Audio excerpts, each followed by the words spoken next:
Heat looks like the ultimate cops and robbers movie, but buried beneath every scene is a layer of truth, obsession, and real-world consequence that most viewers never see. Michael Mann spent 16 years building this film. Once you know what went into it, you will never watch it the same way again. Fact 1. The story really happened.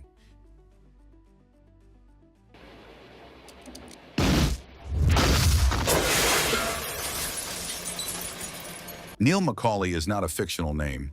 He was a real criminal, a former Alcatraz inmate who was tracked down and killed by a real Chicago detective named Chuck Adamson in 1964.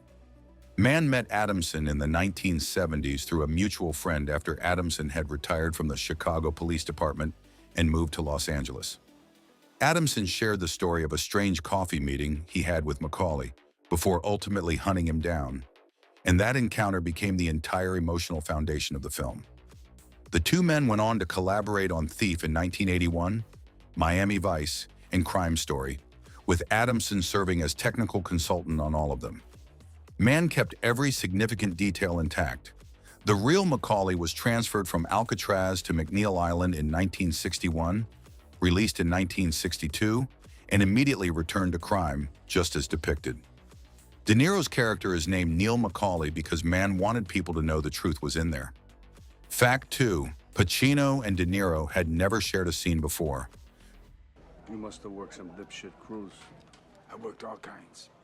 Two of the greatest actors in cinema history had been in the same film once before and had never once appeared on screen at the same time. Both Pacino and De Niro appeared in The Godfather Part 2 in 1974, but the film's split timeline meant they never shared a single frame. Heat changed that, and the diner scene became one of the most anticipated moments in decades of Hollywood filmmaking. De Niro was the first actor to receive the script, brought it to Pacino himself, and both signed on immediately. Mann said on the day before shooting that De Niro jokingly suggested they flip a coin to decide who played which role. Neither man blinked. They both knew exactly who they were. Fact 3. The diner scene was never rehearsed. The most celebrated scene in the film, the only extended moment where Pacino and De Niro sit across from each other, was shot with no rehearsal at all, and that was entirely De Niro's idea. De Niro argued that the unfamiliarity between the two characters would feel most genuine if the two actors had never actually worked through the scene together.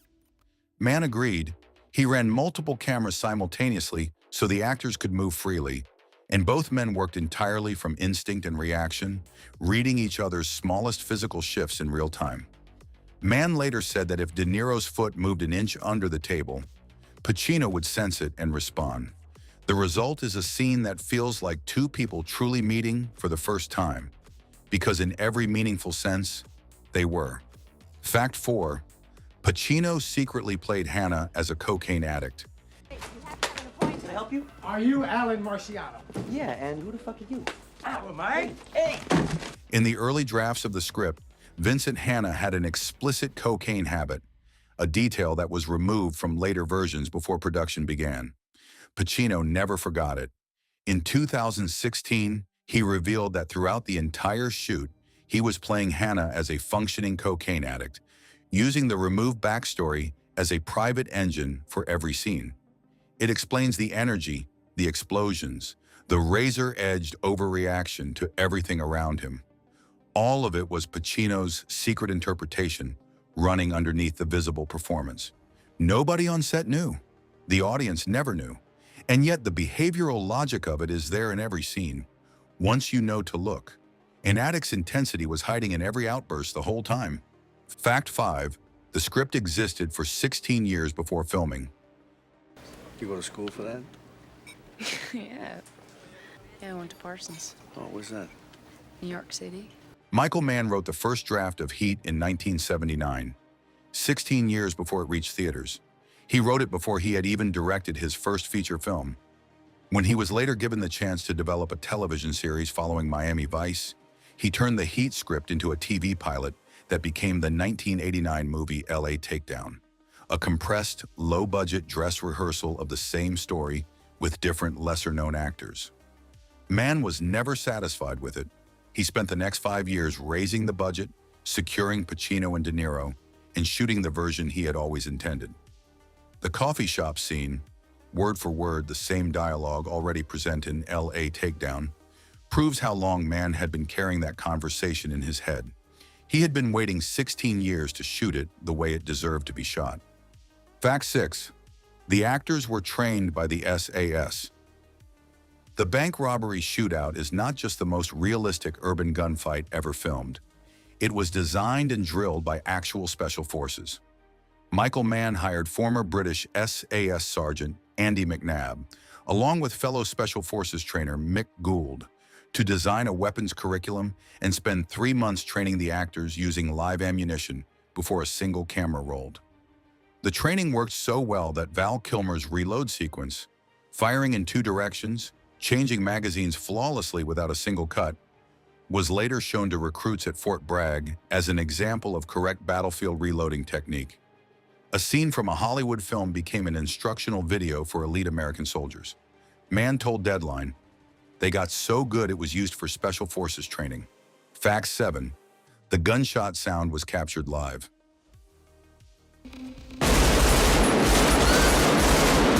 Most Hollywood action films dub in their gunshot sounds in post-production. Clean, controlled audio layered over silent set footage. Mann refused. He placed microphones throughout the downtown Los Angeles location during the shootout and recorded every weapon firing blanks in real time, capturing the raw, acoustic chaos of hundreds of rounds echoing off glass and concrete canyon walls. The result sounds like nothing else in cinema. Not a gun effect, but an actual urban battle. Between 800 and 1,000 blank rounds were fired in every single take. The U.S. Marine Corps later showed the scene to recruits at MCRD San Diego as a training example of how to correctly retreat under fire. A Hollywood shootout became a military classroom. Fact 8. A real French gangster thanked Mann for the blueprint. The realism of the shootout scene had consequences that went far beyond critical praise. French gangster Redouane Faïd, convicted of multiple armed robberies in France, walked up to Michael Mann at a film festival and told him directly, "You were my technical advisor." Faïd had used heat as a tactical manual. He was not alone. A copy of the film was found in the VCR at the home of Larry Phillips Jr., one of the 2 gunmen involved in the 1997 North Hollywood shootout, the deadliest armed robbery in American police history, in which 2 heavily armored criminals engaged the LAPD in a 44-minute gun battle that left both men dead and 18 others wounded. Armored car robberies in South Africa, Colombia, Denmark, and Norway were all later described by investigators as resembling scenes from the film. Mann made the most realistic crime film ever made. Actual criminals studied it like a textbook. Fact 9. The film was shot 107 days on location with no sound stages. Not a single frame of heat was captured on a soundstage. The entire 107-day shoot took place on location across Los Angeles, and Mann's location team scouted 85 separate filming sites, specifically seeking out places that had never appeared in any previous film. Fewer than 10 of those 85 locations had been used on camera before. The most difficult location proved to be LAX Airport, where the film's climactic sequence was set, and which was in the middle of an active Unabomber threat when the crew arrived to shoot. The sequence was completed despite the security crisis. Mann later noted in his DVD commentary that the airport finale would have been physically impossible to film in the same way after September 11, 2001. The film captured a Los Angeles that no longer exists as it was. Fact 10. Val Kilmer was filming Batman Forever simultaneously. Val Kilmer spent part of 1994 and 1995 living a genuinely split existence, wearing the Batman cowl for one production and carrying an assault rifle for another, sometimes within the same week. Kilmer was originally unavailable for Heat due to his Batman Forever commitment, and Keanu Reeves was signed and ready to play Chris Shiherlis. When Kilmer managed to negotiate a schedule that allowed him to do both films, Reeves was released from the role. Reeves had actually turned down the original offer anyway. He chose to perform Hamlet at the Manitoba Theater Center instead. Johnny Depp had also been under consideration. The role that became one of the most technically praised performances in action cinema history almost went to 3 other actors before Kilmer cleared his calendar. Fact 11. Kilmer told Danny Trejo he was too talented to wear a mask. On the day of the opening heist scene, Val Kilmer was telling his co-star Danny Trejo that he had turned down a $40 million offer from Warner Brothers to return as Batman, because in his own words, he was too talented to wear a mask. At that exact moment, a production assistant arrived and handed Kilmer the ski mask he was required to wear for the scene. Kilmer looked at the mask, looked at Trejo, and said simply, "I am sick of this." Trejo, who had served real prison time before becoming an actor and had been cast in Heat because of that genuine criminal background, later recalled the moment as one of the most perfectly timed pieces of accidental comedy he had ever witnessed on a film set. Fact 12. Danny Trejo was the real thing. One cast member in Heat did not need to research his role as a career criminal because he had already lived it.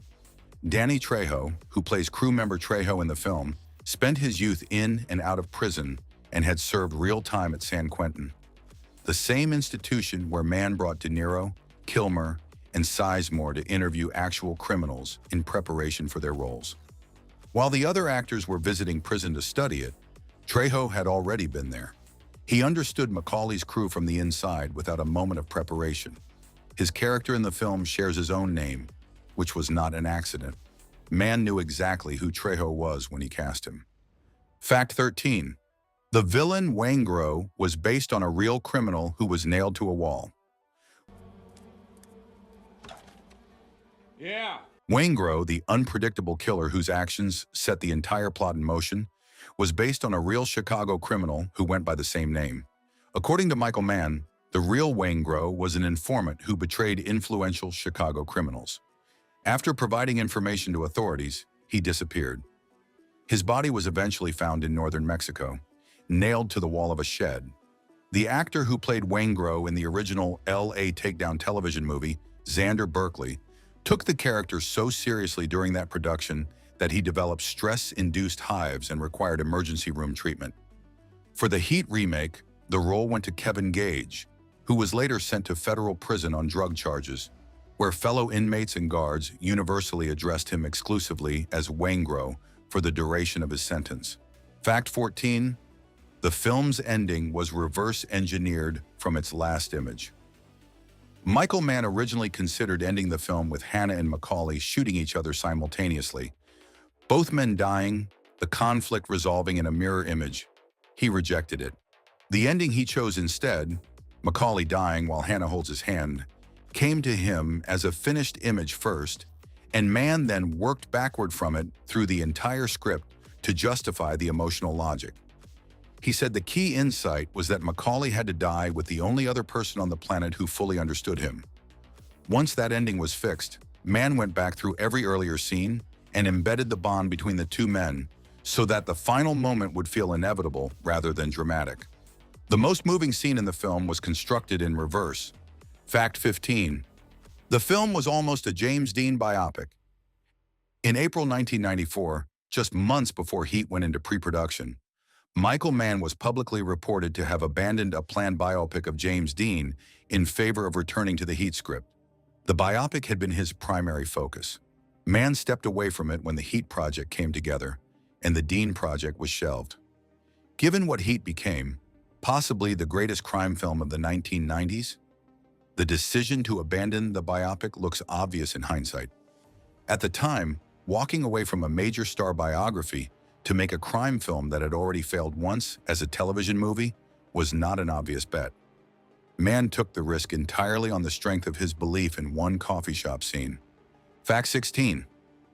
The consultant was a real criminal turned screenwriter.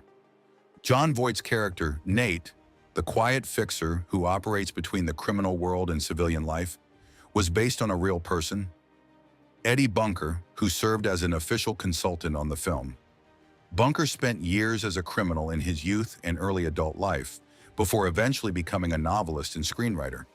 He is best known to audiences as Mr. Blue in Reservoir Dogs. Mann brought him onto Heat specifically because Bunker understood the internal code of professional criminals from genuine experience, not research. The character of Nate, calm, precise, operating in the gray zone between loyalty and self-preservation, reflects the philosophical distance Bunker himself traveled between the life he had lived and the one he eventually built. Fact 17. Heat was Natalie Portman's second film ever. The young actress who plays Hannah's desperate stepdaughter Lauren in one of the film's most emotionally devastating subplots had made exactly one film before Heat. Natalie Portman's debut was Leon, The Professional in 1994, in which she played a child caught in a world of professional killers. Her second film placed her inside another world of professional killers. Both films showcased a range of emotional vulnerability and instinct that most adult actors never develop. Portman was 14 years old during the Heat shoot. Her scenes with Pacino are brief but carry a weight that changes the entire moral register of the film, reminding the audience what Hannah's obsession cost the people around him. Fact 18. Christopher Nolan used Heat to build Gotham City. When Christopher Nolan set out to reimagine Batman for The Dark Knight in 2008, he turned to Heat as his primary reference point for how to portray a city as a living, suffocating environment around its characters. Nolan cited Heat directly, saying he drew on it to tell a very large city story, a story of an entire city, not just its protagonist. The bank robbery scene that opens The Dark Knight shares its DNA clearly with Heat's own bank sequence. William Fichtner, who plays the bank manager in The Dark Knight's opening, also appeared in the bank robbery sequence in Heat. Nolan has named Heat as a foundational influence on his entire approach to crime filmmaking. The film that defined 1990s crime cinema provided the blueprint for one of the defining superhero films of the 2000s. Fact 19. NBC destroyed the film when it aired on television. When NBC acquired the television broadcast rights to Heat, the network cut approximately 40 minutes from the film so it could be shown in a 3-hour time slot with commercial breaks. Mann was furious. He told Variety that the cuts destroyed the narrative of the film along with its integrity, that the scenes removed were not merely peripheral, but essential to the emotional and structural logic of everything around them. Mann's response was to invoke the Alan Smithy clause, replacing his own director's credit on the television version with the industry pseudonym used when a director formally disowns a cut. The man who spent 16 years building the film refused to put his name on what the network had done to it. Fact 20. The film Mann always wanted to make. Heat was written in 1979, turned into a failed television pilot in 1989, abandoned and rebuilt, and finally released in 1995 with the two greatest actors of their generation in roles that fit them with the precision of a well-worn weapon. It holds an 87% on Rotten Tomatoes, influenced The Dark Knight, was used as military training material, and was studied by actual criminals who recreated its tactics in real cities. Roger Ebert called the dialogue eloquent, insightful, fanciful, and poetic. Christopher Nolan moderated a reunion panel. The U.S. Army showed it at Fort Bragg. A French gangster thanked Mann at a film festival for the technical advice. Heat is the rarest kind of film, one that is simultaneously a work of art, a military document, a criminal manual, and the fulfillment of a 16-year obsession, and it all started with two men sitting down for coffee.